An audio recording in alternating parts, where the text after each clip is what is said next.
There is a moment that arrives quietly, usually late, usually when you're alone. You catch your reflection in a dark window, in a phone screen that just went black, and for half a second you don't recognize the person looking back. And everything is fine. That's the strange part. You did what you were supposed to do. People like you.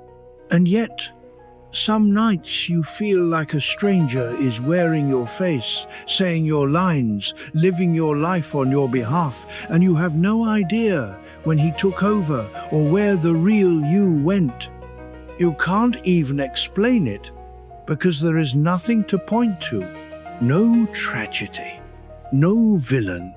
Just a slow suspicion that the person everyone knows and the person you actually are stopped being the same human being a long time ago. Carl Jung had a name for the thing that replaced you.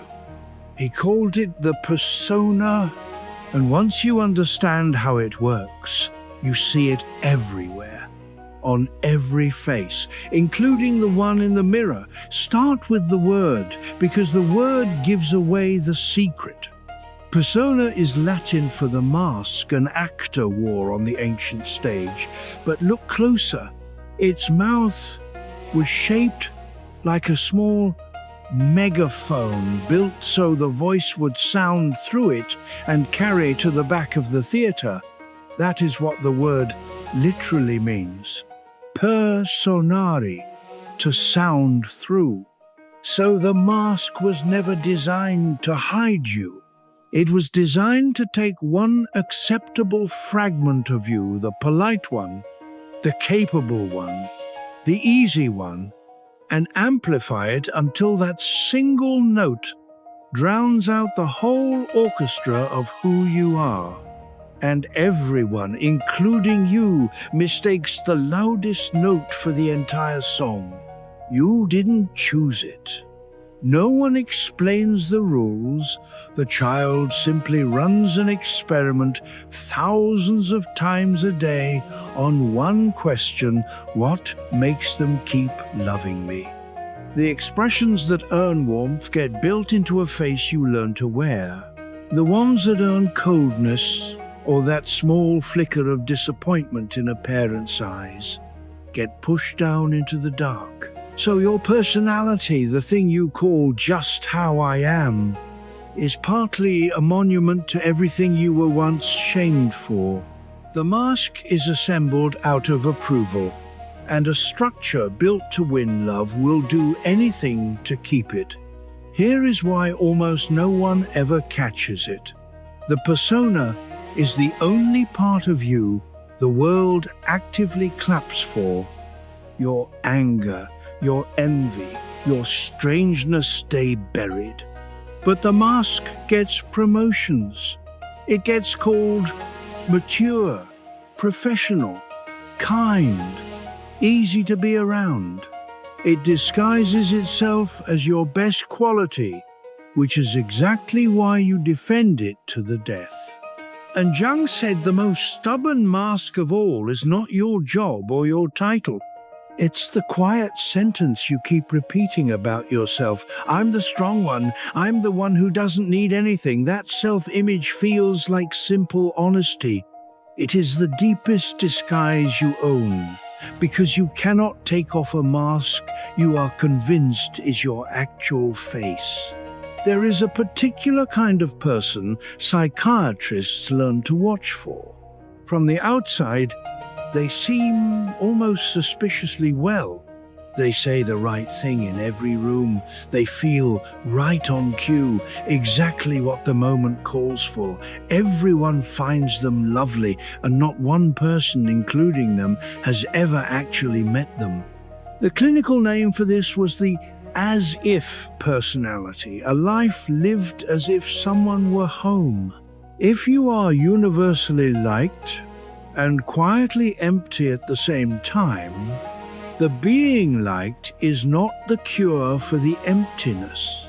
Very often it is the cause. The smoother the performance, the more completely the performer disappears. And now the part that should genuinely unsettle you, because Jung described it almost like a law of physics. The persona and the self behind it sit on a seesaw. The stronger and more rigid the mask becomes, the weaker and more childish the figure hidden behind it. The cost is not vague, it is exact. Every gram of polish on the outside is paid for milligram, by a more undeveloped self on the inside.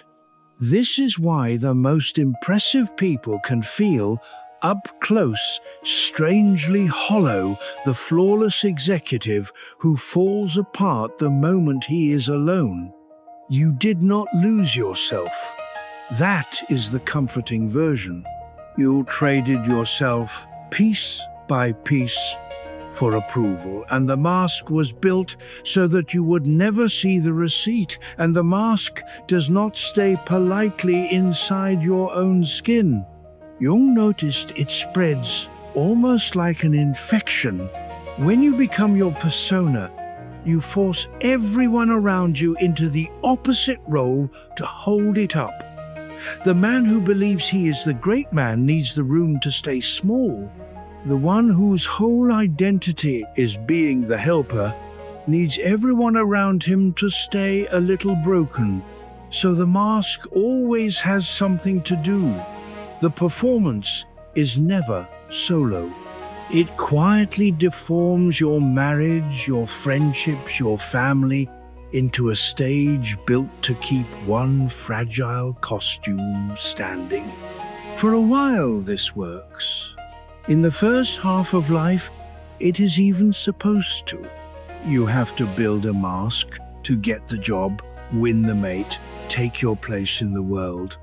But the persona has an expiry date, and it tends to come due somewhere around the late 30s or 40s.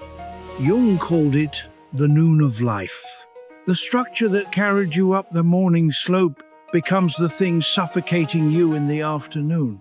This is the depression that arrives for no reason, in a life that looks perfect on paper. The person who has everything the mask promised, and is privately bewilderingly miserable. The bill always comes. The only real question is whether you will read it. And here is where Jung's clinical eye turns genuinely dark. When the mask finally cracks the burnout, the divorce, the breakdown, you would think the natural next step is to grow. It almost never is. He watched most people do the exact opposite. They scramble to rebuild the same mask as fast as they can, as if nothing had happened. Back to the role, back to the performance. He called it negative restoration. The collapse was an invitation, the one chance to finally meet the person living under the costume. And most of us, terrified of the emptiness we might find, decline it and glue the old face back on. The relapse is not the failure. The relapse is the norm. And if you are clever, there is one final trap, and it is the cruelest of them all. Let's say you do the work. You see the mask. You start to take it off. The moment you do, a new and far more sophisticated mask is already waiting to be worn. The awakened one, the healed one, the wise one, the recovering people-pleaser who now performs brutal honesty, the seeker who performs enlightenment. Jung warned about this directly. The cure for the persona can quietly become a grander persona, because the mask does not die the instant you see it. It upgrades. This is why so much self-improvement turns out to be just a costume change, a more spiritual face glued over the same frightened one. So what is the way out? And here Jung says the thing almost no one expects. The goal is not to remove the mask, A person with no persona at all, nothing standing between their raw inner world and the street, cannot function. They are flooded. It borders on madness. You need the mask the way you need a coat. The problem was never that you had one. The problem is that you forgot you were wearing it and let it convince you it was your skin. So, health is not tearing the costume off and standing naked in the world.